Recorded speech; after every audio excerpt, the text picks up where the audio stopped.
Okay, excellent. Thank you guys for being here. Special thanks, obviously, to Ian and it's Hannah, correct? Hannah? Yeah, both of them did such a great job of reaching out to us and getting this set up. Like I said before, I'm going to rush through slides. We're going to get to the end. We're going to have a nice Q&A where whatever you guys want to talk about, we're going to talk about that so that we don't overburden ourselves with too many different topics. I've done this presentation just once on Wednesday. A lot of new things, a lot of changes. The presentation slides are mostly by one of the lead devs, David Milner. So I'm sort of dealing with his slides. So there might be a little bit of hiccups, but otherwise it's going to be a lot of fun, and we'll see where it goes. Awesome. So Wasabi wallet. Let's start by just getting familiar with the mental model of how we think about privacy in Bitcoin. So the first question I have is, how many people here think they understand the UTXO model, the way that transactions work? Somewhat, yeah.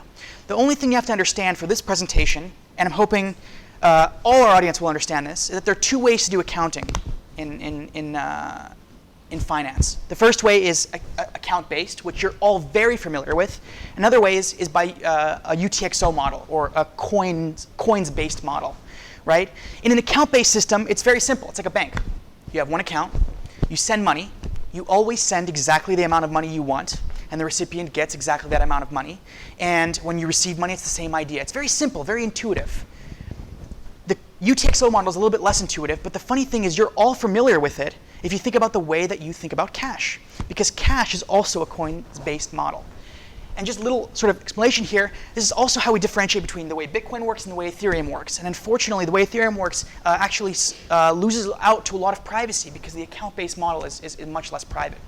So let's think about how Bitcoin is a coins-based model, a unspent transaction output-based model. So how does it look like? When you spend cash, for example, to buy a beer. Let's say you have a 500 euro note, and I apologize for my European lead dev who made these slides, but 500 euro note, it's all the same fiat money. And there is no way for you to buy a beer with a 500 euro note and still keep that 500 euro note. For example, you can't cut the note and give only 5 euros worth of that note. What you really have to do is consume the entire note. The note is gone. If you have a 500 euro note, you need to spend even 5 euros, the entire note is gone, right? And by the way, I'm seeing a lot of nodding heads and some new very well-dressed folks coming in. So we're just talking about the mental models of how to think about privacy and how there's an account-based system and how there's a cash-based system. Just out of curiosity, who sort of sees where I'm going, understands the UTXO model, right? Okay, good, excellent. So if I want to spend a 500 euro note and I want to give Bob 100 euros, really what I have to do all the time is give Bob the entire note and give myself change. So the note has to be broken, right? So every time you do a cash-based transaction, unless you are paying the exact amount, what do you have? You have change. And oftentimes when you spend cash, sometimes you have a big bill that you can spend and it gets broken down. Sometimes you have to reach into your wallet and get several small bills to pay for something, right? So that's the model that we're thinking about. So this is how we would illustrate that. And with Bitcoin, it's the same idea. So if we take Alice here, Alice has 6 Bitcoins in a single coin, just like a single bill. She wants to give Bob 2 Bitcoins. What does she have to do? She has to consume all 6 Bitcoins and give herself back 4 Bitcoin, right? And from here, we get into some very basic math called graph theory. This is all that, when we say the word graph theory in math, all we mean is circles that are joined together with lines. So essentially, we're watching things kind of move along in this way. So here's how we would build this sort of transaction graph of Alice's behavior. So Alice gives 2 Bitcoin to Bob, gets 4 Bitcoin to herself. The next time Alice wants to spend some Bitcoin, she's going to spend the Bitcoin she got from herself as change. There's 2 Bitcoin to Esther, and she has another 2 Bitcoin for herself. And so if you follow that yellow line, that's the graph, right? That's the trail. Now the nice thing with cash is because cash is physical, Nobody has to worry. Nobody has to know. Nobody has to record the history of that cash. When you have a $20 bill in your pocket, you don't think to yourself, oh, I'm concerned that maybe this $20 bill was used by an illegal immigrant to receive money for some construction work under the table. Or maybe this $20 bill was used to buy marijuana on a college campus. You don't worry about that because the trail of that $20 bill is very irrelevant. Well, with Bitcoin, because everything is digital and recorded, that starts to become a problem. And really, when we talk about the attackers of this model, the people who want to de-anonymize you, who want to figure out where this money is going, these are forensics companies, companies like Elliptic or Chainalysis. And what these companies want to do is they want to cluster your coins. They want to know which coins belong to you, how is your behavior, where did you spend your coins, which other clusters did you touch with, and start to build a model about your behavior. And this model is a sort of a big invasion of privacy. So that's the Bitcoin basics. So far, we're all on the same page. Cash model, account model, awesome. So let's talk about privacy today. Let's talk about the attack vectors when you spend Bitcoin today. This is you, or maybe that's you, and there is an exchange of goods for Bitcoin, okay? Very simple. Let's go through the attack models. The first thing to consider is that the person you're interacting with may know a lot about you. Right? For example, if I meet you in person and I know your full name and where you live and I know everything about you, then when we're doing this exchange, I know everything about your money, right? In fact, I might even be able to creep on your past transactions and your future transactions. So that's the first thing. So you can do payments in a way that are anonymous online, but oftentimes when we go to the checkout, we give all our information, our address, our name, where we live, everything, right? What we're buying. So that's the first thing. The second thing is you're using a wallet. If you're using a wallet, you have to ask yourself, how does your wallet know or represent the amount of Bitcoin that you have in your transactions? Because in 99% of cases, especially with wallets on your phone, what's really happening is your wallet software is pinging a third-party server, a central server that the wallet owns, and revealing all of your addresses, saying, hey, this is my entire string of addresses, tell me my balance. So what does that mean? That means that your wallet server has this incredibly precise cluster of your spending behavior. And then there's the network itself, right? When you broadcast the transaction, right? What IP address you use, right? How you act on the internet can reveal a lot. There are Bitcoin nodes today that are maliciously there, listening, and trying to detect where did a Bitcoin transaction come from. Did it come from Las Vegas? Did it come from Taiwan? Where did it come from? You can do this by essentially having enough nodes where you can see where a transaction sort of exploded onto the network, where it originated from. And then, of course, the one that I'm sort of most passionate about, most interested in, because it's just such a cool field, is the actual blockchain analysis. Right? Now, if the year was 2017, a lot of us would wrongfully say, guys, the blockchain is the coolest thing ever. It's not so much Bitcoin, it's the blockchain. It's 2019 now, so I'll tell you that my job is made impossible by the blockchain. I hate the blockchain more than anything else. I love Bitcoin, and I hate the blockchain. The blockchain is the biggest mistake, and it's a byproduct of the fact that we have to know who has money. And the unfortunate thing is what that means is every time you spend money, you have to essentially broadcast publicly forever what you did. That's scary, right? That's not okay. So there it is. Now here I'm going to get into a little bit of philosophical side of things. I have a sort of a more unique perspective. I guess it might be controversial, it might not be. We'll see what you guys think. But there's a question people might ask. Okay, why privacy? Why do you care so much about privacy? You know, like, isn't scalability more important, or CryptoKitties, or ICOs, or whatever? And this is really a fundamental question about what the point of Bitcoin is. So a lot of people have very big aspirations that Bitcoin might replace MasterCard or Visa or all these things, and maybe that's true. My perspective on Bitcoin is that fundamentally, Bitcoin is financial asylum, right? The one promise we make, the only promise we make, the promise that has to be kept is that no matter what any central institution, government, financial institution, bank says against you, if you want to engage in commerce, you have that privilege, you have that right. And we will make sure it happens, right? That is sort of the spirit of Bitcoin, and that censorship resistance, the resistance to being censored by any central institution, is that promise we have to make and we have to stand by. And so from that perspective, what Bitcoin really is Bitcoin is financial asylum. It is asylum like America is an asylum. And possibly one of my favorite poems is, in fact, this poem here. It's the end of the poem that is written right on the Lady Liberty. Keep ancient lands your storied pomp, cries she with silent lips. Give me your tired, your poor, your huddled masses yearning to breathe free, the wretched refuse of your teeming shore. Send these, the homeless tempest tossed to me. I lift my light beside the golden door. This is how I think about Bitcoin. When I work in Bitcoin, I'm not thinking about giving necessarily freedom to someone in America or Canada. Canada is where I'm from. We have incredible freedoms there. I think to myself, who needs this financial asylum? Who needs this financial instrument of last resort? And how can we guarantee that they're not going to get censored when they need help? So why privacy for Bitcoin? Privacy is the non-violent way that we achieve censorship resistance and we undermine authorities that seek to promote unfreedom.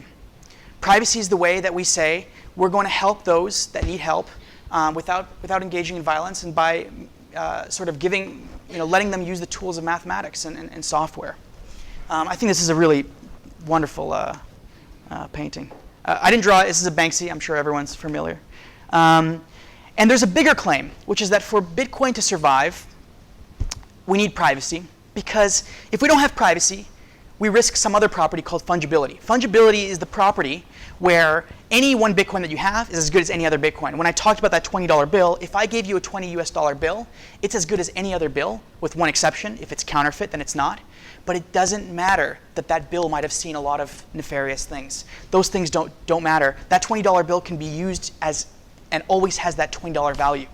So for good money, we need this property of fungibility. We need for anyone with one Bitcoin to have that power to spend one Bitcoin without having to lose 80% of the value of that Bitcoin, because that Bitcoin is a tainted Bitcoin, is a dirty Bitcoin, is a bad Bitcoin. We need this property of fungibility, and these three things are really kind of tying them together. And Wasabi Wallet, it's trying to bridge this gap to make this possible. Okay. So let's talk about some privacy techniques. Well, we understand that with this cash-based model that we're sort of doing graffiti on this blockchain and revealing the link of all our money, that we have to be a bit cognizant of privacy. So let's think, how can we do good privacy? So let's get some ideas by someone who isn't an expert, some ideas about privacy. Because we know, for example, that Bitcoin addresses, they don't have your name in them. Right? They don't have your address in them, and you can make as many as you want. So isn't that private enough? In fact, that's the idea that Satoshi had with always using new addresses, that would be private enough. So let's get some ideas about how to do some good privacy. Well, I think that's a start, but that also you might be able to trace certain transactions to the same one. Another way is to create like an anonymous fake dummy transactions, which is how Monero works. Excellent. Okay, I like this a lot. So what if I get a Bitcoin to my address and maybe the merchant knows my name and there's some other problems? Here's what I'll do. I'll use this gentleman's idea right here. I'll mix by myself. I'll make a bunch of dummy transactions called forever alone mixing. That's how I like to do it sometimes. It's not by choice, But so you start to move your money around, and you know what the reality is, unfortunately, is that the cluster of your addresses in your wallet remain closed by you. You're not touching anyone else's history. You're not touching anyone else's cluster. Yes? From a network analysis perspective, this is like everything ends up branching out in the network, but everything gets purged at the end. Bingo. So at the end of the day, when I'm looking at this, like, yes, you might say, oh, like there's so many transactions on a block explorer, I'm so confused. But really, this is what it looks like. Red, pretty simple. Okay. Sorry that I'm going to kind of rush through this. So another idea is a centralized mixer. Centralized mixers, what I like to call them is payment forwarding services. They're very simple. They're like a VPN, right? What does a VPN do? You're from Australia, you tap into a VPN so that you can pretend that you're from America, right? And so that you can access stuff as though you were an American, right? That VPN is just forwarding your request for information online, right? If you're in China, you might want to use VPN all the time for everything. because of reasons. And so this is the same model. The model here is that, look, I'm Alice. I have a coin that has history. So instead of me mixing with myself, I'll send it to a mixer, and the mixer later on will send me some coins. And if Bob and Satoshi and Esther use this model too, then Alice will likely get a coin, not from herself, because then that would be pointless. We're back to the original way. But rather, Alice will get something from Bob. So Alice will get Bob's coin, Bob will get Satoshi's coin, Satoshi will get Esther's coin. Let's talk about some problems with this model. Yes? Basically, I can kind of see one point of attack vector is that if somebody gets controlling the centralized mixer, the mixer themselves, they can probably figure out how the coins interact with it. Excellent. That's spot on. That's probably the biggest problem that I have, although there are about 10 more, but that's an excellent start. The first thing is, just like a VPN, you don't know if your VPN is recording the fact that you're Australian and looking to pretend to be an American, or vice versa. And there's no way to prove that. And the problem is that a VPN company and a centralized mixer, they both have a motivation to record you. And there's no way to prove against it, because if the authorities ever knock on their door, they want leverage. They want the ability to give something in exchange for something else, right? So the first thing is the centralized mixer knows exactly what you wanted. It knows that even though on the blockchain there isn't a direct link from Alice's coin to Bob's, the mixer knows, because the mixer took your order. That's the first problem. Give me one more problem. One more big problem with using a centralized mixer. Yes? Okay, great. So centralized mixers have a bad tendency of, when you give them your Bitcoin and ask for it tomorrow, tomorrow never comes, okay? A Bitcoin mixer is quite clever. It'll deal with your mixes if it's half a Bitcoin, 1 Bitcoin, 3 Bitcoin. But if it's 10 Bitcoin, maybe we forgot about your payment, because it's a lot of money. And for the mixer, it makes sense to just take that, right? What are you going to do? Go to the cops? Hey, this illegal mixer that I was trying to use, they stole my Bitcoin. No. You're not going to get help. And by the way, centralized mixers, because they are money service businesses, because they hold people's assets on their behalf, they're like exchanges, right? But because they're trying to do privacy, they're exchanges that don't take KYC, which is essentially a crime, right? So you will have to send your Bitcoin to known criminals, hope that the known criminal gives you your Bitcoin back. That's how centralized mixers work. For context, centralized mixers are 95% of the money that is being mixed right now, and that the privacy technique that's being used. Centralized mixers make all of the money, and they charge between 1% and 5% for these services. And what's worse is they're very easy to de-anonymize. Very, very easy to de-anonymize. We won't talk about too much right now, but we'll kind of move on. So there's another idea. The idea here is that, look, what if you constructed a transaction, but instead of being the only person that's part of that transaction, you coordinated with some other people, just like this, to essentially give Bitcoins back to yourself, right? So the idea here is that I and someone else, we get together and we say, why don't we just give Bitcoin to ourselves, but we're going to purposefully merge our history so things are sort of unclear. So here we have Alice, Bob, Satoshi, Esther. They have different amounts of coins. And if we do it like this with unequal outputs, the problem we have is that even though this transaction slightly muddles the history, you begin to be able to decipher what's really going on. For example, if Alice is going to receive at least how much she put in, the only way she could get that is if that Bitcoin is hers. That's the first attack. The second attack is, look at Esther. She has 15 Bitcoin, and there's an 8 Bitcoin on the right here, and nobody has more than 8 Bitcoin. So she has that coin. And she also has that 7 Bitcoin, because that's the only way she can get to 15. And we call this coin join Sudoku. Sudoku, because you start to do the easy problems, you get through them, and then you get to the end once you've sort of de-anonymized some of the easy ones, right? So now we can get to a more interesting model. Well, what if we took this model, but instead of having unequal outputs, we agreed on an equal output? So in this case, we have Alice and Bob and Satoshi and Esther, and they have different amounts of Bitcoin. What if we agree that we're all going to make equal outputs of 1 Bitcoin? In this case, on the right, you have these 4 1 Bitcoin outputs, and on the bottom, you have change. Now, if you notice the change, it's obvious to connect which person has which change. That's clear. For example, Esther has 5 Bitcoin. She probably has 1 from here and 4 from here, right? And you can do that same thing. But the thing is that when you look at these 4 Bitcoins, anyone could have had that. Anyone. And so now we introduce this concept of anonymity set, the number of histories that could have been linked to that one Bitcoin. So we don't know which of these 4, but we can still perform that Sudoku on the change. So now let's talk about Wasabi. We're going to do a high-level feature overview. So Wasabi is trying to combine 2 things. It's trying to combine network-level privacy with blockchain-level privacy, right? As well as being non-custodial and having completely trustless coordination. So what that means is that nobody knows what your balance is, including the Wasabi coordinator, including the very company that built the infrastructure and that is helping you use leveraged infrastructure. Wasabi is a wallet available for your desktop, for Mac, Windows, and Linux distributions. Free to download, free to use. And there's a lot to talk about here, but I'm going to kind of leave this up. We are going to cover how Wasabi does a coin join, because I think that's kind of an interesting topic. And the reason why it's interesting is because a coin join is a transaction of cooperation. It requires a few people in real time to say, hey, here's my coin. Let's cooperate and build this transaction together. And so Wasabi, the company, has a coordinator, has a backend server that helps coordinate these things. But at the same time, that coordinator doesn't know any of the users and can't connect them. This is different than the centralized mixer that can connect you. In this case, it can't. So we're going to try to cover that. It might be a little bit complicated. You might get overwhelmed. It's OK. We'll do a long Q&A here. So firstly, we have Wasabi wallet instances. The goal of the coordinator is to see which Wasabi wallets are online and are looking to get their coins mixed with others, and to try to build a final coin join that's signed by all participants in a trustless way. That's the goal.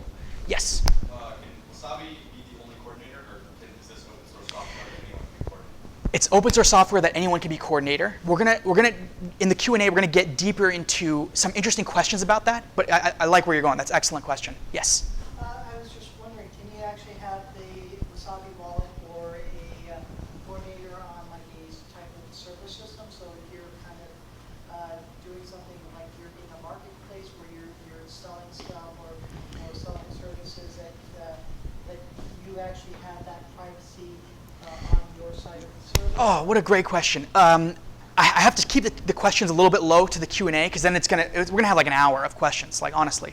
But that's an excellent one. The answer is yes, and there's a great company in Canada called Bitcoin Bull, I believe, and they're the first to implement coin joins on their back end. So everyone who uses that exchange in Canada, they know that their coins aren't revealing information to the rest of the world, right? And currently, right now, I should have said this earlier, but most companies, 99% of companies that do some vending with Bitcoin, if they're using their own wallet in the back end, I typically know how much revenue they made that year with a $5 purchase. That's typically what happens. It's the same thing for mixers. I de-anonymized a mixer in about 2 days at home. Then I went online and I found that a German student actually did a master's thesis explaining how to de-anonymize mixers.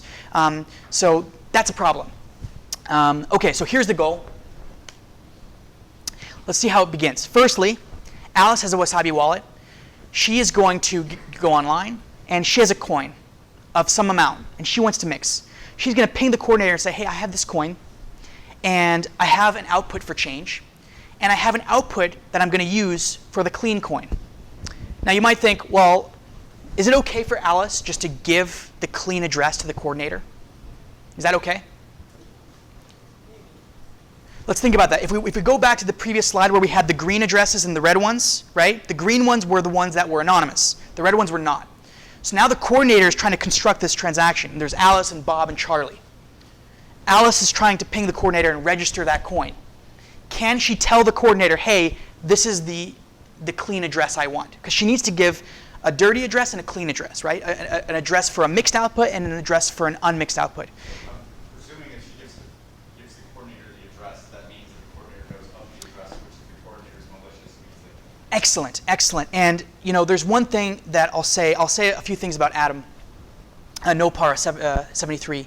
Nopara is hardcore about the vision that it is a trustless wallet. And when we say trustless, we mean the coordinator knows the same as anyone in the world. That's the idea here, right? And we're going to see how that's done. So we can't just give the coordinator that address. That's dangerous, because then the coordinator will have that. Now, you might think, well, isn't it good enough? I mean, nobody knows but the coordinator. Well, Maybe one day someone will knock on the coordinator's door, and now we've messed up our privacy. So instead, we're going to use something clever. It's called a blinded output. And a blinded output, it's a bit of a complex math, but what we really want to think about is a blinded output is I take a black envelope and I put my address inside on a white piece of paper. I go to the coordinator and I say, hey, I have a Bitcoin. I deserve to be part of this mix. Here's an envelope with my address. Can you sign it with a Sharpie? Now, the coordinator doesn't see the address because it's in a black envelope. But when the coordinator signs, that ink seeps through to the address on the white paper, right? So that is what a blinded signature is. It's a signature over something that the coordinator doesn't see, okay? So now Alice has her black envelope, where inside that black envelope is a signature from the coordinator that seeped through the outside layer. Excellent. So now let's see how Alice is working with everyone else. So when we do a coin join, it has a few stages. The first is input registration. This lasts about an hour and a half, 2 hours, as we try to get up to 100 participants. Okay, we had the first time 100 participants engaged in a coin join about a month and a half ago, 2 months ago. It's a huge historic moment. It was the biggest coin join in the history of Bitcoin. So we're waiting for 100 people. It's kind of like waiting in a gaming room. Like if you ever played an online game, you're waiting for other participants to join the server so you can play with a lot of other players. So everyone's doing what I just described. The second thing right here is once we're ready to go, we confirm that everyone's online and that the connections are there.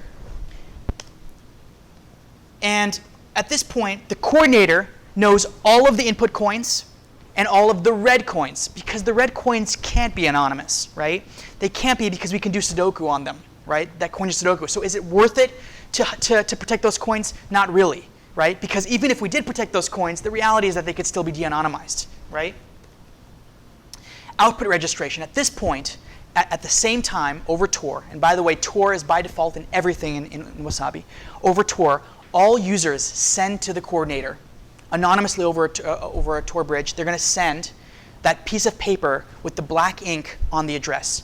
And the coordinator doesn't know who it belongs to, because the coordinator only remembers signing over the black envelopes. The coordinator has never seen the addresses. But the coordinator can prove that no one is cheating the coordinator by faking the fact that they deserve some Bitcoins, okay?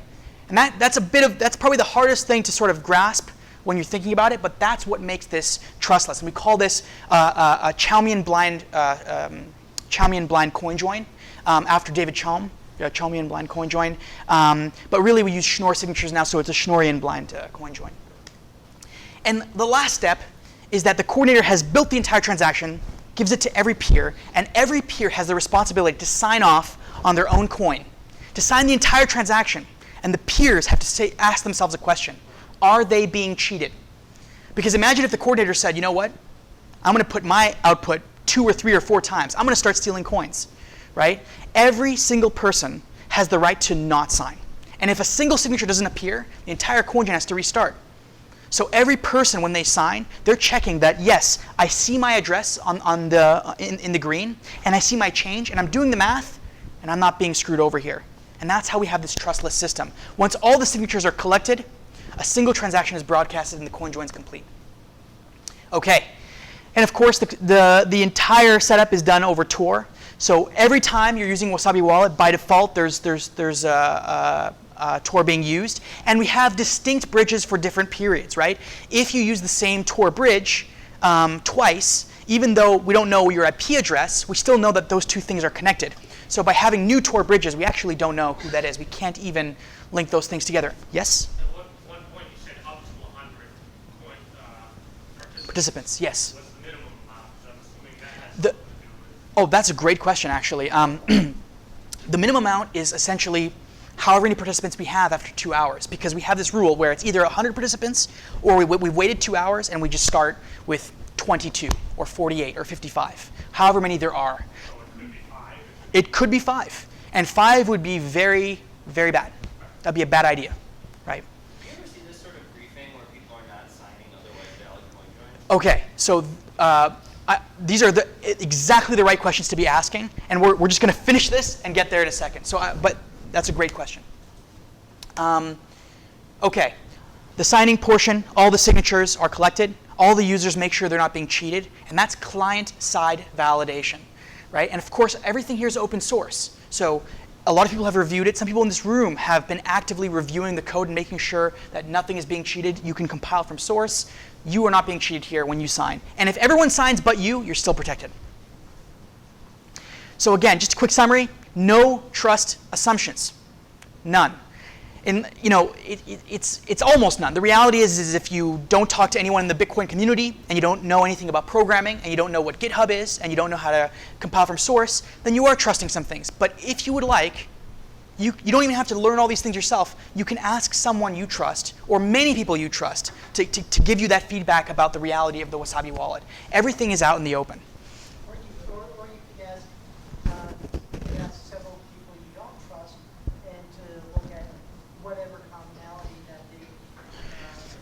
Exactly, and it's also the fact that if something was cheating, if something was bad, people would say it, right? This is their money. People are not going to keep silent about being defrauded. In fact, usually at 3 in the morning, I'm pinged with a desperate question from someone on Reddit or Telegram, and it's like, "Oh my God, Wasabi stole all my money! You got to help me! I lost everything!" And it's always like, okay, I get up, I open my computer, I'm like, let's walk you through it, let's restore the wallet, let's make sure your Tor is working and everything, and then it's always like, "Oh yeah, sorry, no, it's fine. It was just a glitch or a bug," and they're like, "All right, bye," and then I have to go back to bed. So that's my life. And I never delete any post on Reddit. So if you want to see those people lose their minds and then like in the next post be like, "Oh yeah, it's all good," you can find those.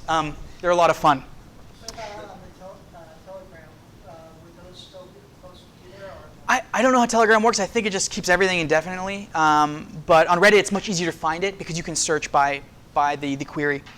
In fact, we even had some pretty crazy examples, which we won't talk about now, but where a user lost coins because they ran parallel instances, which was never recommended. And they actually, the software wasn't made for that. And so they lost a coin. We figured out how to trustlessly get that coin back to them. It actually went to the Wasabi wallet, to the coordinator as income, and then it was returned to them. So that was very, very fun. There was a really cool Medium article written by David Molnar about that. It's a little Scooby-Doo. It's a mystery tale. So did you actually do those parallel? Are those parallel instances now done in the Wasabi wallet, or is that still? That is a great question. We are going to answer it in about 2 slides here. We're almost there. So the summary is it's open source, free to download, network level privacy by default. I didn't talk about BIP158 block filters because, I love to talk about them, honestly. They're really interesting and exciting. But maybe we'll get them in the Q&A. Maybe we'll get them in the Q&A. But again, like I said, we can go as deep about privacy as we want. And but the cool thing is that Wasabi wallet, even when you use the wallet, and let's say you never do a coin join, nobody in the world knows how much your balance is. That's pretty cool, right? There's also blockchain level privacy with CoinJoin, coin control features. That's where you're always prompted to label your coins, and you can see all the coins in your wallet and see the history of those coins. Hardware wallet integration without CoinJoin, but you can still plug in your Ledger or Trezor device or your cold card and use that. PSBT, which is partially signed Bitcoin transactions and custom broadcast features, and it will connect to your full node by default if you're running a full node. And by the way, the rare example of a wallet where you and only you alone know your balance is running your own node. The idea of the Wasabi wallet is if you are running a full node, it's even more private. If you're not running a full node, you're getting almost as maximally private as you can be. And we're almost there, I promise. This is what the Wasabi wallet kind of looks like. There's a lot of tabs, and in this particular instance, everything has a little hashtag pound symbols there. So that's Nopar likes to call this lurking wife mode, which goes to show why a lot of us on the team don't have girlfriends. So anyways, this is lurking wife mode where all the information is hidden, but you can just click it with one tab and it sort of appears to you. And there are multiple tabs. So there's a send tab where you can see which coins you have, a receive tab which lets you label and create new addresses, a coin join tab which lets you queue to a coin join. Here you see there's a time limit and there's a number of participants, and then there's a history tab which shows you all your transactions. And we will say a couple of small things. Number one, is CoinJoin legal? Great question that's being asked by some people. Wasabi never holds your coins. It is not a custodial service. What Wasabi does, what the coordinator does, what the company ZK Snacks does, is help users coordinate and build transactions where they send money from themselves to themselves. Okay? There's no point where Wasabi has your money, and your private keys are always on your device. So because it's not a money service business, it doesn't need to do KYC AML. Everything about Wasabi, there's no hiding. There are some anonymous contributors, but the CEOs, the CTO, everyone who works at the company is proudly, publicly stating that they are doing those things, and it's a legally registered company, and it's essentially just software. And software doesn't have those KYC AML restrictions. And the CoinJoin bounty. Recently, we were very happy that a bounty that started in 2013, which was a multi-sig, had 46 Bitcoin. And it was a bounty for any group that was dedicated to making CoinJoin privacy happen. 2 amazing groups got 10 Bitcoin each. And that was the brother company, the sister company, Join Market. Join Market is we love those guys. And Wasabi Wallet both earned 10 Bitcoin for doing an excellent job in making privacy available. And some special thanks. So over here we have Adam, Nopar 73. We have Greg and Ballant, and they're the legal team, the CEOs. And then we have our wonderful Lucas, who is our lead engineer. And I also kind of want to thank some other people. So Wasabi, it's incredible that it's an open source project. It's making revenue in Bitcoin, which we're going to talk about in the Q&A. There are all these amazing people that help this work. So over here we have David Molnar, who I really, who I've mentioned before. The slides are done by him. He's also lead dev. That's Lynn Ulbricht, who I got to meet in San Francisco a month ago. She's just amazing. She hasn't helped the project, but I thought I'd throw her picture up. Nothing much. Yuval Kogman is my research partner. Max Hillebrand, great guy. Ben is actually right here. He's a contributor. Nicolas Dorier created the library that we use, NBitcoin library. And then we have name, someone help me. Dan Wamsley, yes, he is our Avalonia UX guy, amazing guy. 6102bitcoin.com, I think he's anonymous, right? I just wanted to throw that out as well. And there's just, I could go on and on. I also want to thank Chris Belcher and Adam Gibson, who are pretty great privacy guys. Those are the guys behind Join Market. And just, there's a lot of people. So at this point, let's get to Q&A. Okay. Thank you. Yes? So does Wasabi also support only Bitcoin, or does it support any other type of cryptocurrency other than maybe like the Ethereum or anything that you're using for smart contracts? Excellent. So Ethereum doesn't have the UTXO model, so CoinJoins don't apply, unfortunately. Also, no one at the team has motivation to do that because of reasons. And there's also the issue of like, well, what about putting on Litecoin? And some people ask another question, which is, well, why don't you just use Monero or Zcash? Like, why worry about Bitcoin? Just go to better privacy by default. Here's how I look at these things. There are no solutions in this world. There are only trade-offs, right? People ask me, are you excited about Grin and Mimblewimble and Beam? Yeah, they're very cool cryptography. It's exciting to see what's being done. But if we switch to those blockchains, to those models, we give up everything else, all the user base, all the promises, the commitments we've made to individuals, the community, the wallets, the full nodes, the developers, everything is gone. So the reality is we need to stick with Bitcoin because it's the best that we have. And I think the market really reflects that. So if you want to lose everything, the liquidity, the exchanges, the wallets, the infrastructure, just for better privacy, I think you've made a poor trade-off, but that's up to you. So Wasabi is really focused about Bitcoin. Other questions? I know that Nopar is doing a lot of research into unequal amount coins. Could you give maybe a little brief spoiler of what you have been watching and looking into that? Yeah, unfortunately, Yuval Kogman, nothing much, and we had our paper accepted to scaling Bitcoin in September. It's very exciting. We want to talk about how good is Wasabi and how good are our users. Are our users making mistakes, and what's the real anonymity set? Unfortunately, there's not enough time and energy to do everything. This is on our to-do list. We also want to talk about Lightning and other things. If I could do nothing else, I would just do full-time research and engineering design for something like Wasabi. Although I do have a full-time job, I work for a privacy software company in Vancouver. So I would like to say more about this. Unfortunately, it's just not. It's not the immediate thing, but that's coming for sure. Yes, questions. I wasn't sure if I heard that question there, but I guess two things. Like this is still probabilistic in nature, right? At least at the chain level in terms of privacy. Yes. So how private is it really? And the answer is, it hurts for me to say this. There are people like Ian Myers from the Zcash community. He's a mathematician. He's much smarter than I am, and he did his PhD thesis was all about zk zero knowledge proofs, and he says like this is all hopeless, right? The reality is privacy exists on a spectrum. So it's about pushing privacy a little bit further, a little bit harder. If someone wants to get money out of China right now, and we can maintain their privacy for a month, right? That could be enough for them to get out of that country, right? It is still probabilistic. There's still so many heuristics you can use to de-anonymize people and unravel people. But the reality is that this is so much stronger than Bitcoin by default right now. Incredibly much stronger. And at least what we can do is put up a little bit of resistance toward these forensics companies that are happily giving up user information to governments, and not really. I don't think they really appreciate just the degree of unethical behavior that is in a lot of contexts. Just to follow up there, then like me, I'm the chain analysis CEO. I'm like, let's just join the Wasabi wallet.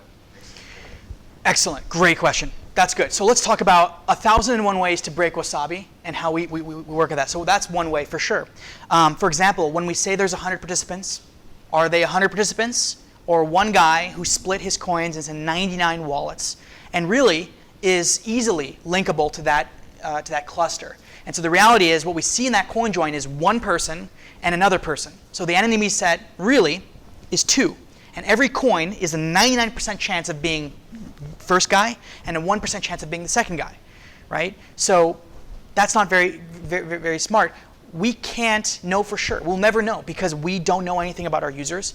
But that's why we push for a big anonymity set, right? Because an important thing I wanted to bring up in the Q&A is Wasabi makes money from every coin join. Every coin join, users pay at a maximum of 0.3% for the amount they're mixing. Again, that's about 10-fold cheaper than centralized mixers without any trusted assumptions. And so far, Wasabi in 1 year has made 55 Bitcoin in profit, which means we get to do this for a living, and we get to quit our jobs and get anonymous contributors and pay them to think about privacy, which is really, really exciting. So yeah, I had a thought there.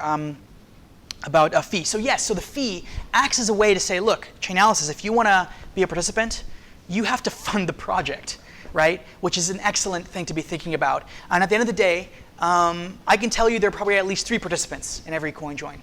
That's what I know. So be a participant and encourage others. Yes, Ian? Reiterating my question from earlier about briefings, does anybody actually fail to sign Boom. transactions in a malicious way? Great question. So one attack, another attack number 2, is what if Chainalysis says, let's not spend all our money doing these coin joins. Let's just make sure they never happen again. What we'll do is we'll register coins, and every time we get to that last stage of signing, we won't sign, right? Well, here's the interesting thing there. There's a way to prevent this as well. What we can do is because we know which coin didn't sign, right, the coordinator can ban a coin from the next round. So what we can do is we have 100 participants. We notice that this coin didn't sign. So we say, okay, you are excluded from this round, and you're banned for, let's say, 2 hours, right? And then we redo the entire round again with 99 participants, right? So that's how we can mitigate that attack. But there's a problem there. The problem is that although we haven't had coordinated attacks, what we have had is people whose Wi-Fi goes out at just the wrong moment, whose Tor circuit breaks. And the reality of what's happening is that we are censoring a good actor who had a mistake. And it sucks because if you are censoring someone's ability to get privacy, it's a very challenging thing. And the reality, another question that was asked in Vancouver was, what if someone had 1,000 coins and just kept doing that and kept getting banned? Well, if we had a coordinated attack, unfortunately, we'd probably have to ban coins for a very long time, maybe a week or 2 weeks, right? And these coin joins keep happening every 15 seconds until finally they go through. So it's a great attack vector. Ian, thanks for asking that question. Let's get some more questions. Yes? I'm all about privacy, but Good. from a long-term usability perspective, Yeah. Bitcoin is all of these cryptocurrencies are very difficult in terms of ramping up people and learning how to use them for non-technical people. Okay. Where do you see these kinds of solutions fitting in longer term in a world where users can more easily transact? Yeah. Who here knows how Tor works? Who here uses Tor on a daily basis? Okay. The average person in Canada or in America doesn't know how Tor works, and they don't use Tor. But the average Chinese person, a 15-year-old boy in China, knows how to use VPN, knows how to use Tor. The reality is, again, what I'm advocating for is not undermining MasterCard and making your Starbucks latte anonymous. What I'm arguing for is helping the people that are in the worst places in the world and who need this. And for them, we're trying to make that bar easy enough that it might take an hour, it might take 2, right? But they can get onboarded. So what I think about mass adoption and scaling and being easy to use, I'm not thinking about how do I get some 19-year-old girl in my university to easily use Wasabi so she can buy yoga pants from Lululemon. That's not who I'm worried about. I would love for her to join the system if she needs it, but I'm thinking about people who are in a situation where they're motivated to learn about these things, and we're trying our best to make them easier to use. Yes? Well, it just seems like, yeah, I do think I was just wondering, why don't you have if everyone had, you split all the cash into given segments and have everyone have the random points from that segment. Yes, that some people might have more transactions, but would those transactions still be traceable, or would it be instead of having the Equal outputs? yeah? Well, this goes to what Shinobi was saying as well, is that the equal outputs, you don't have to do the equal outputs. It's just the simplest way to get it done. You can do unequal output mixing, which unfortunately is going to be for later. But that's a really great question to ask. Yes, Ian? As I understand it, Wasabi supports denominations down to 0.1 Bitcoin. Yes. Is there any plan to support smaller denominations? Great question. So you might ask, well, why did we pick 0.1, right? Why not 0.01 or 0.001? The reality is that the block space on the blockchain is costly. There are trade-offs. The smaller the amount you use, the less it costs to be a denial of service attack, the less it costs for someone to be more participants, and of course, the more it costs in terms of network fees. There's actual space required to do these coin joins. So unfortunately, we've done the math and we've just picked a trade-off of 0.1 and higher. It just happens to be the trade-off that makes the most sense. It sucks that we can't do it for 1 Satoshi or 10 Satoshis or 100 Satoshi amounts, but that's just the trade-off that we picked. It's not a political reason, it's just an engineering decision that we had to make.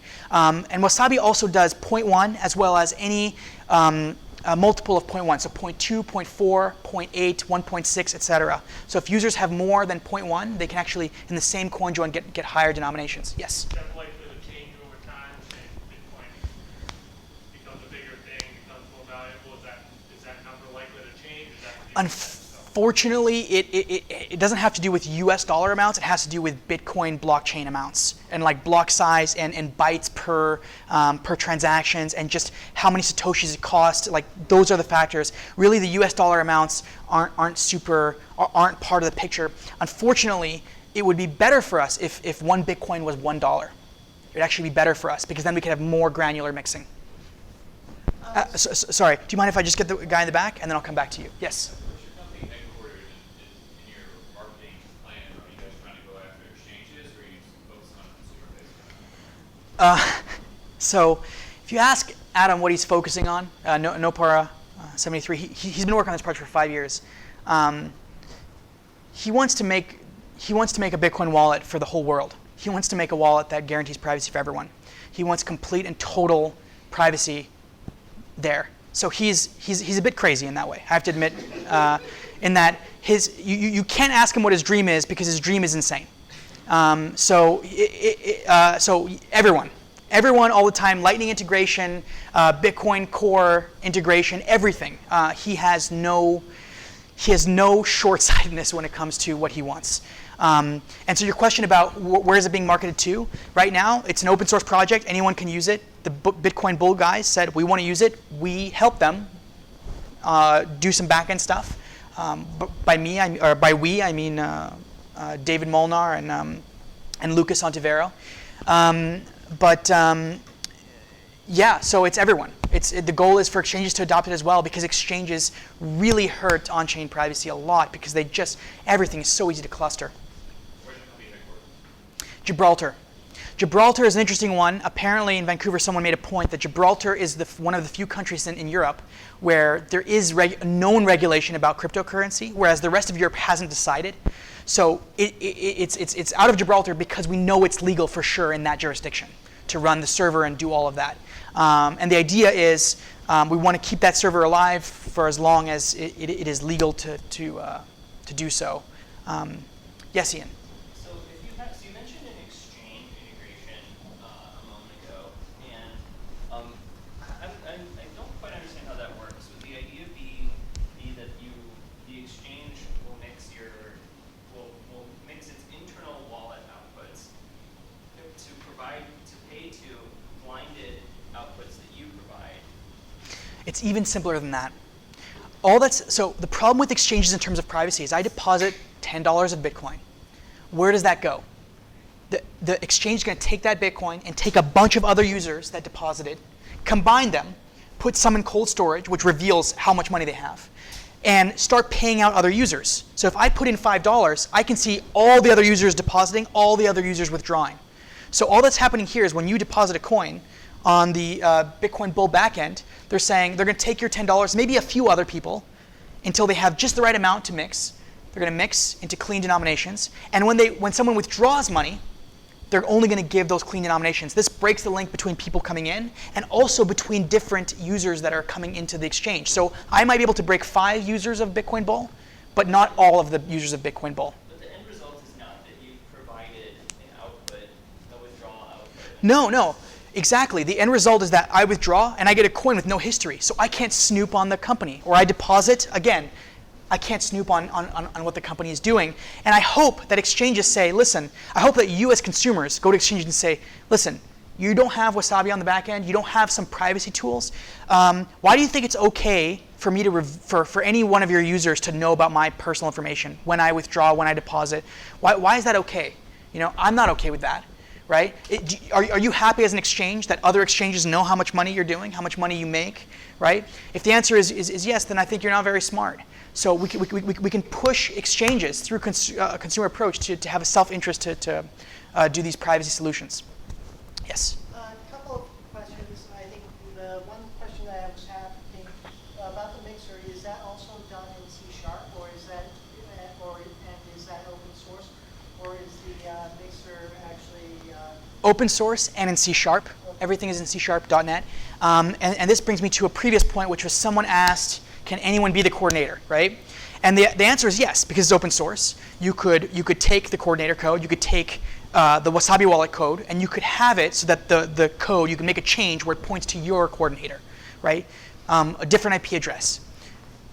Really, what's happening here is not so much the code itself that's the value. The value is the other participants. The value is people like myself that are promoting it, people that are giving quality support, people that are building it and working on it. So if someone wants to fork it and maybe undercut us or whatever, they can do that, but they're going to have to convince hundreds of thousands of people to integrate that wallet to make that wallet usable. Otherwise, they're going to have coin joins with 3 participants like we had a year ago when we just started. Right? Now, after it's been a year, yes, we have 100 participants in a coin join, or 80, or 70, but it wasn't the case like that the whole time. Yes? Yeah, I really like it with Wasabi. I think they provide a great service. Like the only other, I use it for desktop, like on my mobile, I use Samurai. Right? They're the only other competitor I think. Okay. Trying to do a similar thing. And if you want to speak to that directly. Yeah. So I'll say that. The information they put out about kind of the attack that someone was saying earlier about how they could de-anonymize the setting and they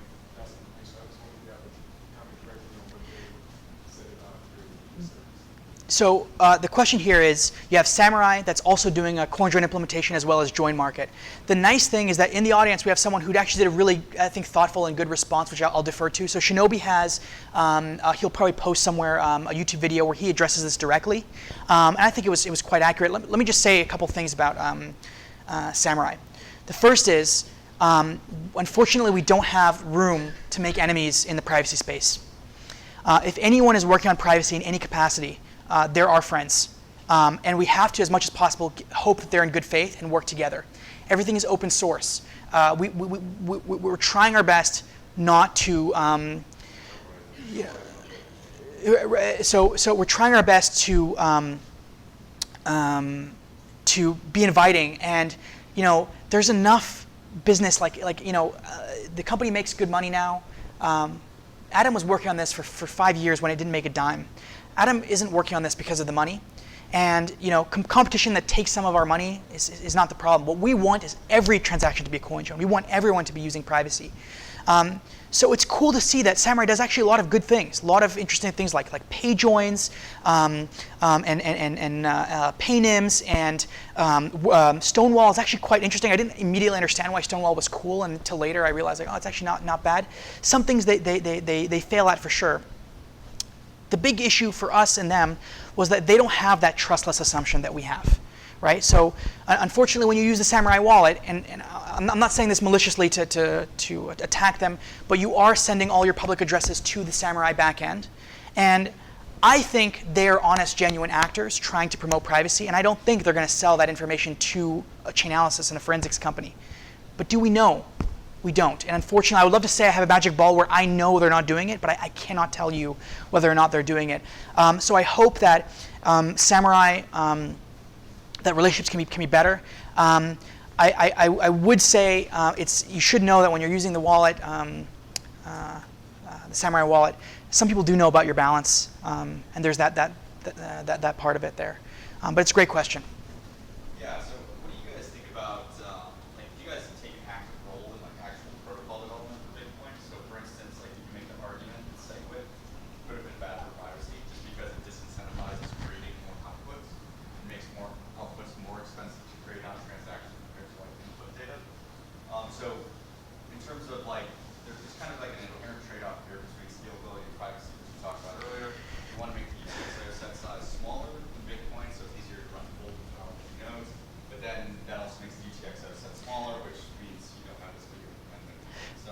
So I'll go back to this. It's my favorite statement now. I hope I keep it I hope it's written on my grave, which is there are no solutions, there are only trade-offs. I really like that idea because, and it's something you don't see out of the Ethereum community because everyone in Ethereum has solved everything all the time and they know everything and it's all perfect and it's so, to me it feels very dishonest when you talk about engineering problems. Firstly, a small correction, SegWit makes privacy easier for us. It makes it cheaper to have inputs signing off. Schnorr signature will make that even better by slightly diminishing the size of signature, and then Schnorr signature aggregation further makes it even lightweight. But the trade-off is there. If we do more of these, the UTXO size gets bigger and it bloats. And the reality is that's a trade-off we have to take. And so, yeah, I'm not going to lie to you that it's not a trade-off. That's exactly right. That's why, for example, we don't have 0.01 Bitcoin outputs or 0.0001 Bitcoin outputs, because that would have that trade-off. Yes, Ian? Suppose that you find yourself in possession of a set of completely clean, uniform denomination coins. What would your advice be to make sure that you maintain privacy? I love this question because we talk about all these things, and then someone finally asks, how do you use Wasabi right? How do you get it right? So let's just go over some things there on this topic, and I'll hit that question as well. Using Wasabi, download or build from source. Make sure you're on the legitimate website. Make sure the signatures are valid. Open your wallet. Go to your received tab. Practice good labeling. That's a really big one. That's the first thing you can do. That's excellent. Practice good labeling. Run your own full node. That's going to make things easier and diminish some things. CoinJoin, be patient. Understand that right now Wasabi does about 18 CoinJoins per day of 0.1 Bitcoin denomination outputs. So reasonably, you should expect if you have 1 Bitcoin and you wanted to mix and get 10 equal outputs, it would take you about 24 hours. That's what you should expect. So if you have 2 Bitcoin, it might take you 2 days, and so forth.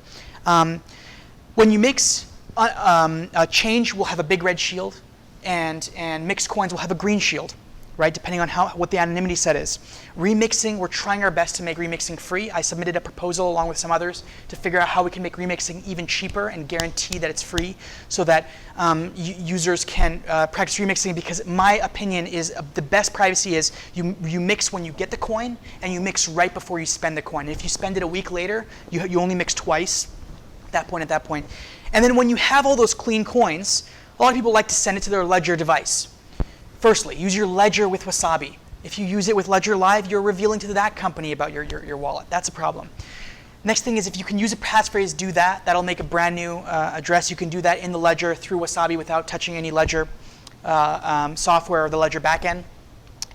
And try your best not to consolidate coins. That's not to merge coins. So if you have 10 0.1 Bitcoin UTXOs, the ideal thing is send them to 10 unique, fresh addresses. Address reuse is obviously not recommended, but merging coins diminishes your anonymity set compared to others. Because if you showed up with $500, for example, and Wasabi gives you these $10 clean bills, and you mix and you have these 50 bills now, and then you recombine them, now you're only anonymous amongst other people that have a large amount of money at the same time. And that might be much less than people who have $10 at that time. So don't merge those coins. Practice good labeling when you send money. And there's a lot of other things. Definitely go on our Reddit. Check out our pinned post. We have a 10 commandments. Don't murder. That's obviously okay. But Okay, so you have one of these clean coins. Let's say you have a 10 coin clean, and you decide you really need a copy. Basically, everything that comes out of there, or your change is dirty at that point. You have to mix it again, correct? excellent question. So this is another unfortunate trade-off, which is that if you do even one spend, it already has some history. It already has some history. There are some cool solutions we could think about where coin joins become more frequent and regular, that you can actually do payments in a coin join. So when you want to pay someone, it's actually part of a coin join. That's sort of down the road stuff. That's very exciting. But the reality is good labeling will help you. If you spent something at a coffee shop, ask yourself, did I reveal my KYC AML information to that coffee shop? Is that coffee shop likely to do really bad privacy? And then the next time you spend money, the fact that there's a history associated with the buying of coffee, is that negatively affecting my next transaction where I'm buying an airplane ticket, for example? This is where thoughtfulness needs to come in. And the worst case scenario is you remix again. Even though you spent $5 at a coffee, you have to remix again, and it might cost you $5 to remix. If your privacy is that concerning, that's what you would do. A big thing to remember as well is that Lightning is, like 3 years ago, I was excited about Lightning. Then I lost interest for like a year or two because I wasn't really excited about like micropayments and all these things. And then in the last year, I've been very excited about Lightning for almost exclusively because of privacy. Lightning transactions don't leave a trace on the blockchain, and that makes privacy way better. And Lightning actually works more of an account-based model where you have an account of money and you can send exact amounts, and those exact amounts are private because of the onion routing.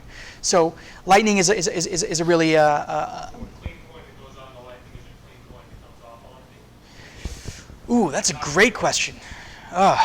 Clean coin that goes on the Lightning. Ooh, it depends. Like, for example, is the Lightning channel public or private? Are you connected to a node that you know or don't know? There's a few other factors, but for the most part, yes, it's quite clean. If you open a channel and then close it. It cuts through, right? The idea is that you put the coins into the Lightning network, do arbitrary things, and then take essentially the same coins out. And there's one step instead of one. Like, there's no opportunity. It doesn't change the dirtiness level of this. Well, your partner knows about you. Yeah. So there's one aspect, and another aspect is you know when the channel opened, when the channel closed. You know likely which country that person is in, depending on the time of things. You can see what software is run by the Lightning. There's a lot. A really important thing too is who you're paired with. Yes. Like, if you're directly paired with Chainalysis, you're kind of screwed. This is why. Oh, sorry. You go. You. Yeah. But now, also, with onion routing capabilities, like he was talking about, chain analysis won't know where your end destination is. So if I'm sending money to a drug dealer online or something like that, and I'm routing through chain analysis, they actually don't know where the money's going. They just see their next hop and the previous hop. So if you're routing through like a very large graph, you do get some anonymity there. But again, at the end of the day, the balances need to be settled on chain at the end of the day. So chain analysis would know how much money you put into the channel, how much money you're getting back out of the channel, but then everything's kind of obfuscated and obscured along the way. And not in like a probabilistic sense either. It's stronger security. So this is a cool thing, because this is an opportunity for people like Ian and Hannah, and for people in this community here to say, let's make a Lightning network, a Lightning node that we trust. Let's do a community-oriented thing. Let's make a Lightning node that's well-funded, that's always online and done by people we trust. And other community members can join, make their own nodes, and have a little trust network. And that's how you can prevent, just connecting to someone random that may or may not be someone malicious. And in that way, it's pretty cool to keep things decentralized. Yes. Okay, I was just wondering, does Wasabi have any working with Bitcoin Unlimited? I believe that was one where they were actually trying to. Yeah, we're this close to going onto the Bitcoin Cash blockchain, because so Bitcoin Unlimited is an implementation of, I believe, Bitcoin Cash, where it's unlimited blocks because we don't understand what trade-offs are, and that's okay.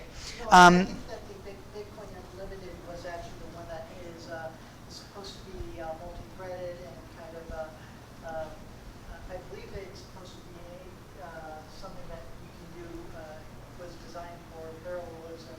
I believe. Yeah. That's something that a couple of different clients for Bitcoin forks have been working on, but they're all like clients for fork networks.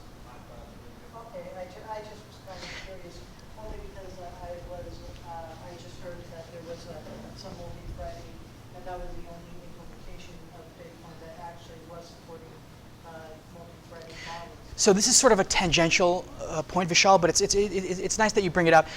So we're not partnered with any Bitcoin Unlimited or any other implementations.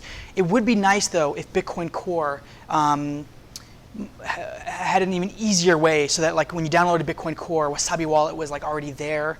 I'm not sure if that's ever possible directly, but that would be really, really cool. But thanks for asking. Yeah. Oh, yeah, I have a question. Actually, like 3 slides back, you said that you can connect to your own full node with Wasabi Wallet. you have two choices. If your node is running on the same instance as your Wasabi wallet on the same computer, it'll do it automatically. So instead of using BIP158 block filters, where you think there's a block that you need to get, and you over Tor you ping a random node and then get that one block, it'll just get blocks directly from your own node. Right. No, but my question is that okay, you sign a transaction in your client, right? And I assume that you send this partially signed transaction back to the Wasabi server in browser, right? And then the Wasabi server combines them into one big transaction Yes. and submits them to a node. So I can't submit this whole combined thing because I don't know other signed transactions. Right. So you're not the one submitting the last final coin join. It's the coordinator that, once all the signatures are there, will broadcast. And there's no need to hide where that's from because everyone can see that's a Wasabi coin join. Right.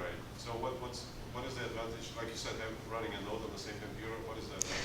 Yeah, it's a good question. I mean, for one, like when you get block filters, you need to get Bitcoin blocks, right? BIP158, I recommend you all read about it. We're not going to go at length because it's a rabbit hole.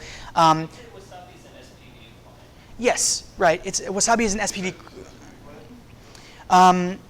And as an SPV client, when you're randomly getting a block from some node you don't know, yeah. So there you go. So by your own node, you know that this block follows the rules that I agree with, and when I get this block, I know it's not malicious, and it's also closer, so it's faster to find your balance, and so yeah, you don't have to trust.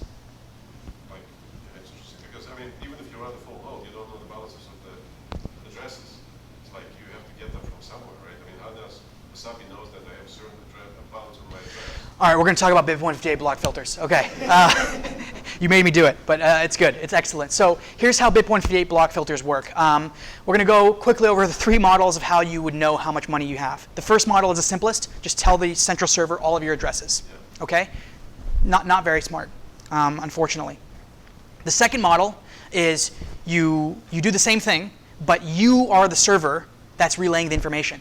So Electrum is really great if you are running your own Electrum personal server at home and you're only using your wallet with your own Electrum personal server, because now you're telling yourself which addresses belong to you. That's number 2. And then there we can even add SPV, right? We're Merkle proof so that if there's any issues. Number 3, this is what Bread Wallet does, and this is the early ideas of good privacy, is you go to a random full node and you say, here's a filter. Run all the transactions through this filter, and if anything hits the filter, there's a 1% chance that it's my transaction. What ends up happening is that the node gives you tons of transactions, and you rebuild it locally and get Merkle proofs and all that. The problem is that wasn't very strong, and there's all sorts of DOS vectors and problems. BIP158 block filters are quite clever. We didn't invent them, by the way. I'm not sure who did, but that's something you could easily find out. Shinobi, do you know who did 158, 157? I want to say those. Yeah. But definitely, it's a BIP, so you can see it. But the way it works is that Wasabi Coordinator looks at every block and makes a really small summary of all addresses that were affected, and it builds this block filter, and it's a reverse of what Bread Wallet does, where it tells every person the same information. Here's who was affected in block 100. The same for you. The same for you. The same for you. The same for you. When you say, okay, I see this condensed filter, and I think that something in this block is important to me, you go to a random node and you need one full block. You don't ask for transaction. You say, I want this entire block. And that node is now like, okay, well, I guess you probably have an address in there, but all I have is this one block, and there are 4,000 transactions that are happening. Now, if you use the same node, right, then now we can start adding blocks together and start seeing which addresses appeared in all the blocks, and can we get a graph going. And so Wasabi always creates a new Tor circuit and pings a new node when there's a block of interest, right? So literally the network is likely, any node only knows one block about you and doesn't know where your IP address is. So that's how BIP158 block filters work, and it's quite a clever design. There are trade-offs, of course. Electrum personal server is still best for bandwidth. Which you might intuit there. It's still the best for bandwidth.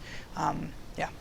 So I was just thinking that could there be like different implementations for different types of transactions? Like, let's say instead of looking at like just Bitcoin, you wanted to do privacy where you're dealing with anonymous corn farmers, and you want their when they create the crop, they just sell their crop and get paid, and you don't keep track of how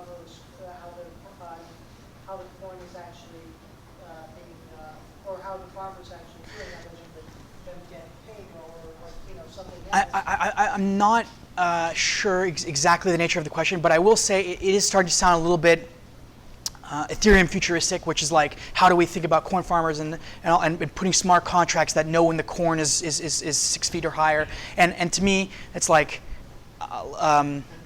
let's talk about privacy. So. What I was saying is like, it seems like you're only limited to, you're only thinking of the Bitcoin as a currency, but what if you wanted to add some anonymity to something like another commodity like corn or coffee or something like that, where you don't want to. Then I have to be honest, I don't know how to get corn on the blockchain, but if. Coffee are fungible already, essentially. I mean, Yes. something like this, it would just require like a neat space oracle to do like an escrow. Sure, absolutely. We can call Vitalik and ask him how he put corn on the blockchain, because I know he did. Yes. So this is super basic, but with that like mix and remix strategy you described for, before you spend it, remix, do you end up with like one less input worth of spendable coins? Ooh, great question. Not really, right? Because what happens is you get roughly 0.1 Bitcoin output, and the denominations aren't always exactly 0.1. They're actually slightly different than 0.1. They decrease over time, and then 2 weeks later you mix, and you had one input that's clean, and it just becomes another input that's clean. And the idea here is that now when you spend that money, a person can't even know when you joined the coin join. So the anonymity set, it's hard to say that it's a product, like, oh, it's 100 times 100. It's likely the sum of the last few transactions, and it's more than 100. It's quite strong when you do that. It's not. Although I did submit a proposal to make it exactly 0.1 for other reasons. But it's a great question. So like last I heard, like people are willing to pay a premium for Coinbase outputs, like Yes. up to 10% of over market price. I was wondering if you've heard different, if that's still the case. It was like I heard this about a year and a half ago probably. Yeah, it's an interesting idea. 10% seems very steep, but what I can tell you is centralized mixers charge 1 to 5%. So right now, that's the cost of fungibility, and we need to lower that cost. And another thing that's nice is that when you have legal institutions like exchanges that use this, you can't say that mixing is for criminals anymore, because you are undermining legal financial institutions that are complying with the law and using a privacy tool, which is their right to use. Privacy is, at least in my opinion, is a human right, and Canada doesn't bar you from achieving that. So so ideally, we want to go to a world where that's not the case. But there's something special about a Coinbase output. Like, it has zero history. Like, it's magical. Yay! You can still smell the Chinese in it, which is great. So it's fantastic. Yes. So I'm interested in hearing about like exchanges adopting this, which I think that would be great. But like so far, I've heard they are some of them are adopting liquid. Like, I'm just wondering what you thought. Can you say that? They are on liquid sidechain. Liquid sidechain. Right. So I'm just wondering if you have thoughts about what that brings to transactions that happen in exchanges and more accomplished. Yeah, so liquid sidechain is really cool because in my view, it's what Ethereum should be. It's just a side chain that has fewer some trust assumptions, but also some better features. The big thing here is when you think about privacy, there's actually two components. There's privacy in the amount of money, and there's privacy in the individual participants, right? So the participants, we call this anonymity, and the amounts are the privacy. So confidential transactions, the ability to hide the amount that's being moved, that would save us so much block space, so much time, so much money to make things really, really great. If we could do that, you can do it on Liquid. So Liquid, I think, is a great option to do privacy on the side. Yeah. Yes. So obviously, the next question is when Wasabi's working. Yeah, it's really about where the most important next thing is. It's tough to say. My guess is not in the next 6 months, because it's not something we're thinking about, or that I heard any smart people think about out loud. But yeah, for sure. What I like about Blockstream is that Blockstream really understands the censorship-resistant property. Like, you hear some of the Bitcoin Cash folks, peace be with them or whatever. But they say, how stupid it is that Blockstream has satellites up over China, broadcasting blocks. And I think it's so stupid because only nerds are going to use it. It's like, dude, we're trying to help people that are behind a great firewall in a regime right now where in Hong Kong there are protests that have been happening for I don't know how many months. 1 in 7 people are walking the streets right now, right? Tiananmen Square, it's illegal to say that out loud. Okay, you use WeChat, and tomorrow you won't be able to get on a plane or use a bank account. So yeah, there are satellites in the sky, and that's what we need, I think. I forgot the question because I indoctrinated myself a little bit. My apologies. Yes. It's a more general question. What do you see as the biggest and most realistic threats to Bitcoin over the long term? So the most important threat is a community not understanding the value of censorship resistance, right? So I often go to the Ethereum community. There's only one project that's interesting to me, which is the DeFi space and MakerDAI. That's the only project that I will say makes all of Ethereum, all of these years of blah, blah, blah, and money and billions of dollars and all the scams. It's the only project that has anything interesting there. But when I talk to people in the Ethereum community, they've never run a full node. They don't know what that means. No one will say the word full node, right? No one, like, they're like, how can we scale for more CryptoKitties? And I'm like, which person is being chased by the SS or the Stasi or the Chinese government and is like, if I can only get these kittens to fucking breed on Ethereum more efficiently, I swear, it would. And so the problem for me is that could be the biggest threat, which means anytime we do something that jeopardizes censorship resistance, that's a huge concern. Privacy is a big threat. So these forensics companies, they're giving us hell, and we need to send that right back, because that is the biggest threat. Anytime some political figure that speaks well starts saying, guys, we need full scalability, big blocks, don't worry about running full nodes. Bitcoin SV was fascinating because they actually don't believe in privacy. They actively say it's bad, and I was like,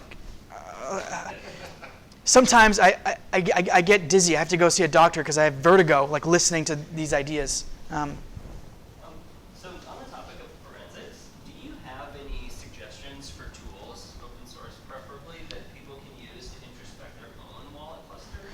Yes, it depends on how good you are at using it. So firstly, block explorers are the minimum thing you can use, right? Don't use block explorers without using Tor. Oh, by the way, Blockstream happened to have Tor version 2, version 3 available on their site, on their block explorer. Looks like they understand the value there. So go get the Tor browser. If you're going to look up your addresses or your transaction and see the status outside of your Wasabi wallet, do it there. If you want to get, then you can trace the coins and see, like, oh, it's actually part of a coin join. There's a lot of participants. You can see it yourself. You don't have to believe the software. But there are some tools like BlockSci. BlockSci is pretty cool as an open source tool.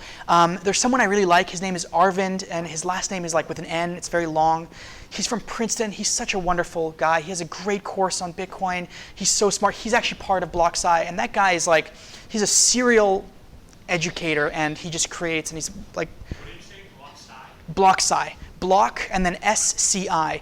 This is not something easy to understand. Like, you're going to have to get a beefy server. You're going to have to know how to use Python to do calls. You're going to have to know MATLAB, and there's a lot of stuff there. But that's an open source tool you can use. That's above a block explorer. And there's also things like some other block explorers, like Know Your Coin Privacy, KYPC. Pretty cool block explorer. OXT.me. Again, what's the gentleman's name from OXT.me?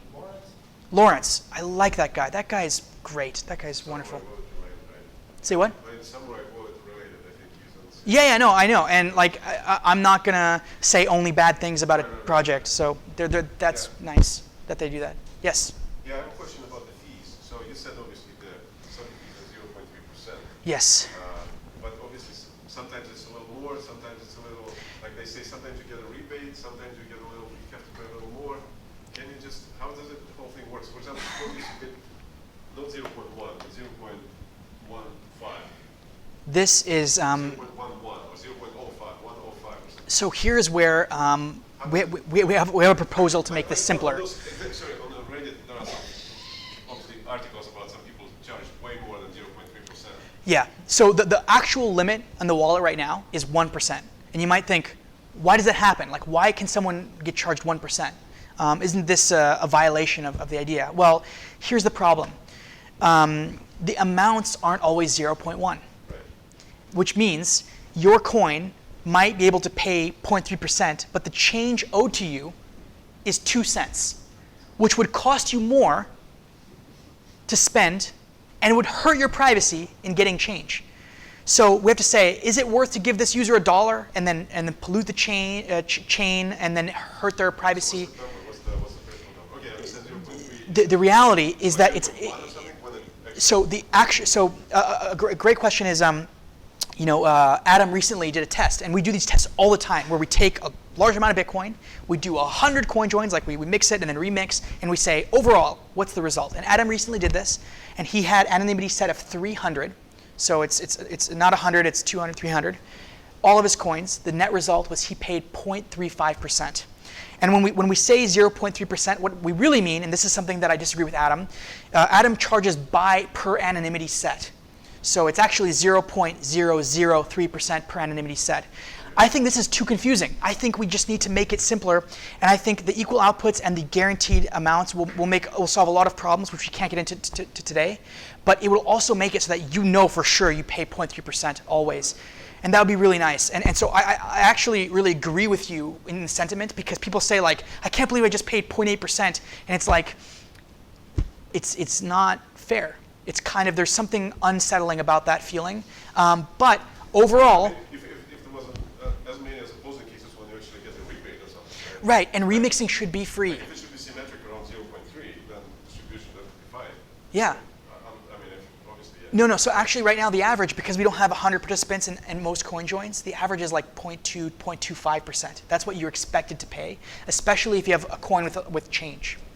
Can you clarify what you mean by remix? You keep saying remix. Great question, Ian. So a remix is when you've mixed your coin, you have a coin that has an anonymity set of 100 or 50. So there are 50 potential histories that could be that coin. And then a week later, you participate in a coin join with that mixed coin. And the idea is that nobody knows who you are in that mixed coin. And so when you remix, it has this really interesting effect of spreading out making it very confusing in terms of like, who could this money belong to? Because the participants, 3 of them, are from previous coin joins, and those coin joins have participants that are from previous coin joins, so it gets very fascinating and interesting. Die hard. Get caught up on this, but if you have exactly equal outputs, then you can't freeze. You can. It would be free. It would be 0 fee. It would be completely 0.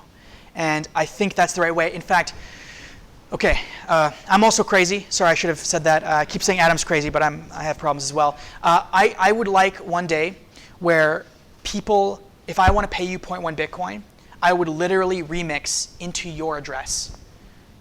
So that not only is a coin join people moving their own coins, but it's literally people moving coins to someone else. And you are incentivized to do this as opposed to doing it yourself, because it's free to do it this way. And the cool thing as well is that there are no network analytics, because there's no timing analysis. There's nothing to do because it's just a bunch with everyone else. And it screws over forensics companies because there are fewer assumptions in terms of what's really happening in these coin joins, right?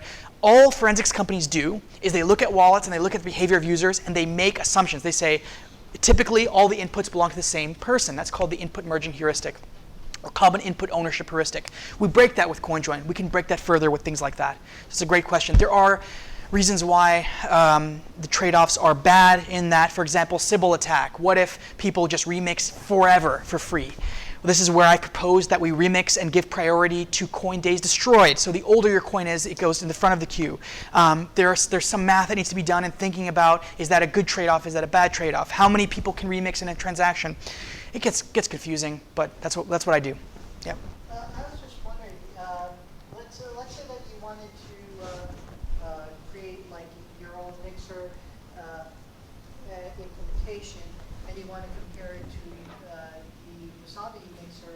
Is there any like testing tools or anything that you can kind of see to see if you get any performance or any sort of use cases where you might want to say like, okay, let's say that you have all of your points, or most of your points that are remixed. I think I understand your question. So your question is like, how can you compare a mixer? And the reality is that a great comparison, this is another problem that I have with something like Zcash, which again, academically interesting stuff, but like in terms of just the things I see there and again, it's like, it's disrespect towards the idea that there are trade-offs, but it's really about how many unique histories are being funneled into this system, right? And what that means is that if you have a mixer and it turns out there are 2 histories that are in that mixer, it doesn't matter how many times you mix and remix, blah, blah, blah, it's 2 people. So the question you have to ask is, how many unique histories are coming into this? This is where exchanges like Bitcoin Bull are amplifying Wasabi incredibly by saying now our 400 clients or 1,000 clients or 20,000 clients, all of their histories are now part of Wasabi. That's why we're so happy that they can funnel and use Wasabi in the back end. So with Zcash, for example, they have better privacy tools, better privacy math with ZK snarks. But it's like 0.1% or like 1% of people actually use it, and not a lot of people even use Zcash. And I was trying to use Zcash, and for the life of me, there's no way to do the shielded transactions, and there's no people that accept shielded transactions. There's no one who will send to a shielded transaction. It's incredible how much of a nuisance it is to do anything shielded. So the reality is, how many people are really using Zcash in a private way? About maybe a few hundred people, right? If I may on this topic, so you said conformance testing, which makes me think like maybe the right place to go is to look at the API docs and maybe open a pull request if you end up, finding. I thought you meant like testing of the mixer's privacy. Are you talking about that forensics work? A little bit, but I'm also talking about you're creating another implementation and you want to see if Oh, okay. the other implementation might be able to do stuff a little bit cheaper and a little bit faster with less network noise or network frequency in mixing the coins versus like the current one. And maybe like submit that. It's totally open source, and you can get paid for contributing. And so, absolutely volunteer and come with us. If you want to fork and try it to do your own thing, we support it. We support people trying to. That'd be awesome, because not everybody's a .NET person. Yeah, it's the reality. So I would love to keep doing this forever, but I get a sense that there might be some people that are starting to get a little bit hungry or anxious or tired. How's she doing? Well, yeah, awesome. One more question and then. Yeah, one more. And by the way, I'm just going to stay here and answer the questions afterwards, so it's not over. It's just. So, yes, sir. So you said the court is acting go with exchanges. Exchanges going to get regulated. You're going to say, we're going to KYC all your customers. Then you're going to say, well, we've got some guys who are using this privacy piece on the back. But they can say, listen, those guys can't come exchange. We allow that, and you just not. I mean, that's for the U.S. side, not for the China side. Yeah, so again, in the US, for a regulated KYC AML exchange, which Bitcoin Bull is, they do they are an exchange that follows money service business rules. It's still legal for them to do coin joins because they will tell the government, if the government knocks on the door and says, can you give me the names of people submitting and withdrawing money, they'll give those up. But at least the rest of the network won't have that by default.